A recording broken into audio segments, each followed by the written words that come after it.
Bakit daw hindi ito binabalita ng mainstream media? Meron po kasing isang Facebook page na nagbalita neto. At ang page na yon ay, ito yan, Asia Today. Na may 4,000 followers. Walang masyadong engagement itong Facebook page na ito. At yan ang pinagkuhanan na source na itong si Harry Roque dito nga sa balita ko, no? Na nagnakaw ang Marcos family ng 350 tons of gold. Nagtataka ang bruhildang si Harry Roque, bakit daw walang or hindi daw ito binabalita ng mainstream media.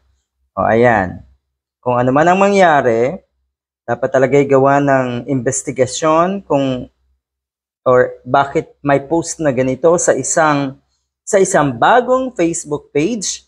At yun naman ang pinick up ni Harry Roque at ni Maharlika. At yun ang kanilang pinalaking balita ngayon. Ganyan po kadesperado ang mga katulad ni Harry Roque.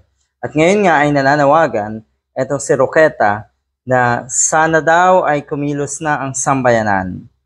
Mag-people power na daw dahil hindi daw basta-basta itong ninakaw na ito ng Marcos family na nagkakahalaga ng $100 billion. OMG. Grabe, no? Sabi nga ng isang vlogger, etong si Harry Roque ay mukhang wala na talaga sa katinuan. Litong-lito na ang kanyang kaisipan, kaya kung anong fake news na ang pinapakalat. Madali nang maniwala sa mga post ng maliliit na social media platform, social media pages, halimbawa sa Facebook.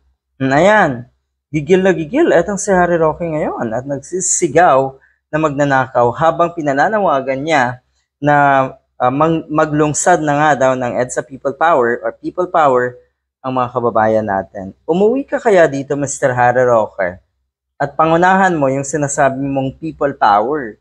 Dahil kamakailan or bago pa man ito mag-iskapo, madalas nasa EDSA itong mga ito, kasama si Harry Roque at ilan pang mga diehard.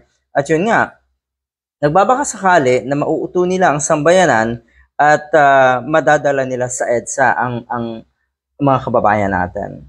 Bigong-bigo etong mga ito. At ngayon, ito na, lahat ng klase ng issue ay pwede nilang gawin dahil desperado na. Pwede nilang gamitin ang anumang issue, pabalik-balik, recycled issue ang karamihan para nga galitin ang mga kababayan natin at tuluyan na nga daw na mag-people power sa EDSA. Ang saklap, no, ng kalagayan ni Harry Roque.